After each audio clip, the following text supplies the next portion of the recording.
Hey everyone. Today I want to read from the book I Am That by Nisargadatta Maharaj, who was one of the great teachers of non duality. So I'll pick a random page.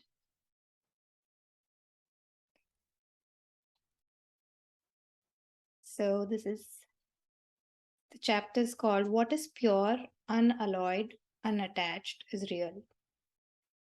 So this book is in a question and answer format. So Maharaj is saying, you're back in India. Where have you been? What have you seen? Questioner. I come from Switzerland. I stayed there with a remarkable man who claims to have realized. He has done many yogas in his past and had many experiences that passed away. Now he claims no special abilities or knowledge. The only unusual thing about him is connected with sensations. He is unable to separate the seer from the seen. For instance, when he sees a car rushing at him, he does not know whether the car is rushing at him or he at the car.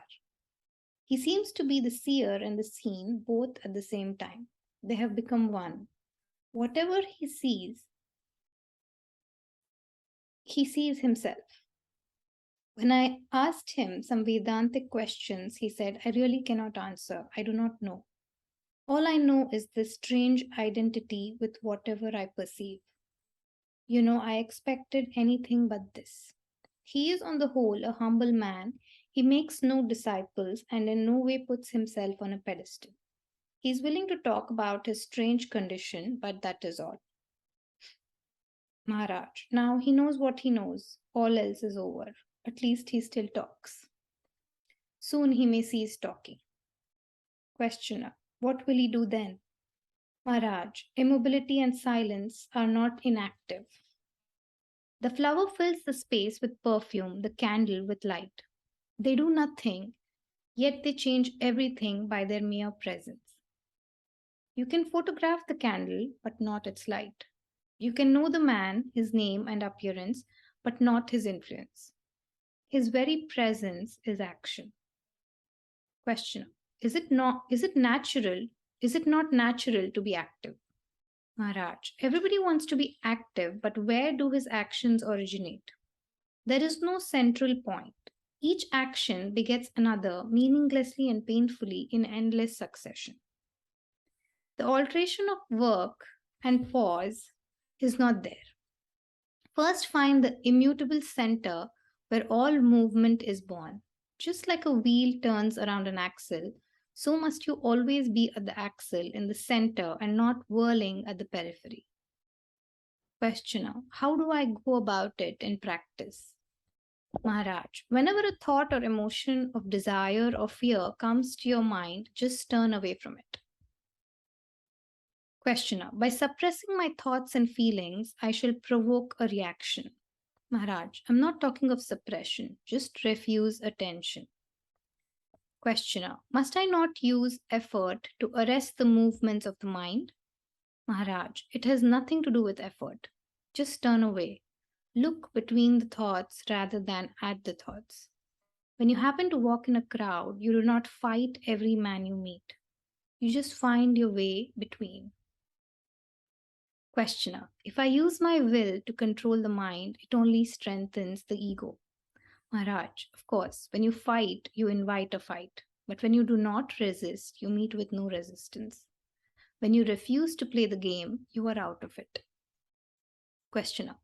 How long will it take me to get free of the mind? Maharaj, it may take 1,000 years, but really no time is required. All you need is to be in dead earnest. Here, the will is the deed. If you're sincere, you have it. After all, it is a matter of attitude. Nothing stops you from being a gnani here and now except fear. You're afraid of being impersonal, of impersonal being. It is all quite simple. Turn away from your desires and fears and from the thoughts they create, and you are at once in your natural state. Questioner. No question of reconditioning, changing, or eliminating the mind? Maharaj, absolutely none. Leave your mind alone, that is all. Don't go along with it. After all, there is no such thing as mind apart from thoughts, which come and go obeying their own laws, not yours. They dominate you only because you are interested in them. It is exactly as Christ said, resist not evil. By resisting evil, you merely strengthen it. Questioner: yes, I see now. All I must do is to deny existence to evil. Then it fades away. But it does not boil down to some kind of auto-suggestion. Maharaj, the auto-suggestion is in full swing now when you think yourself to be a person caught between good and evil. What I am asking you to do is to put an end to it, to wake up and see things as they are. About your stay in Switzerland with that strange friend of yours, what did you gain in his company? Questioner: absolutely nothing. His experience did not affect me at all. One thing I have understood: there is nothing to search for. Wherever I may go, nothing waits for me at the end of the journey. Discovery is not the result of transportation. Maharaj: yes, you are quite far apart from anything that can be gained or lost.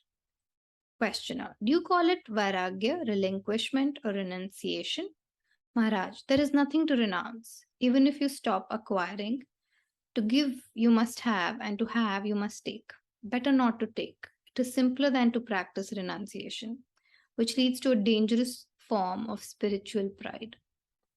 All this weighing, selecting, choosing, exchanging, it is all shopping in some spiritual market. What is your business there? What deal are you out to strike? When you're not out for business, what is the use of this endless anxiety of choice? Restlessness takes you nowhere.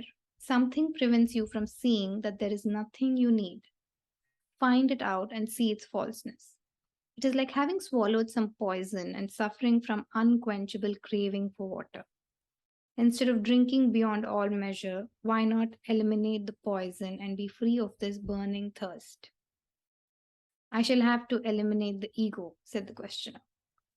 Maharaj, the sense I am a person in time and space is the poison. In a way, time itself is the poison.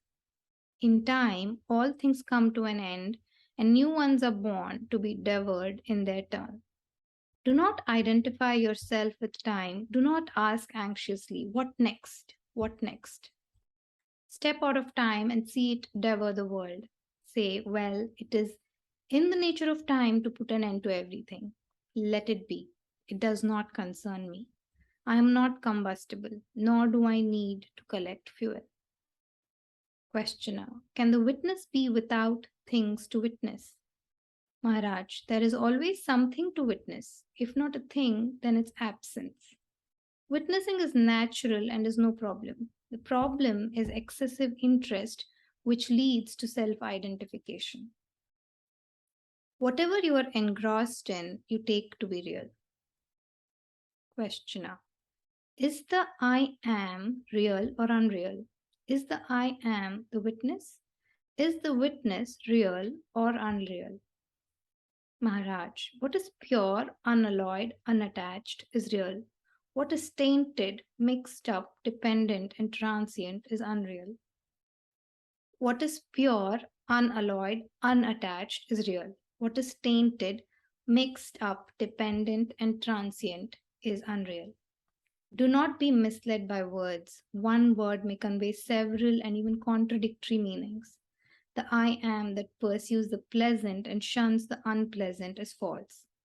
The I am that sees pleasure and pain as inseparable sees rightly.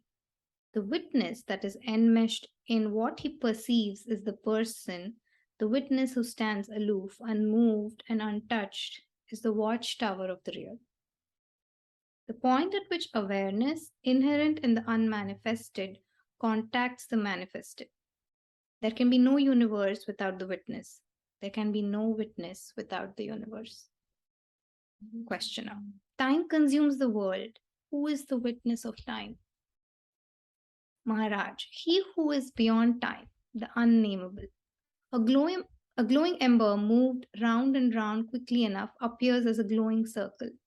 When the movement ceases, the ember remains. Similarly, the I am in movement creates the world.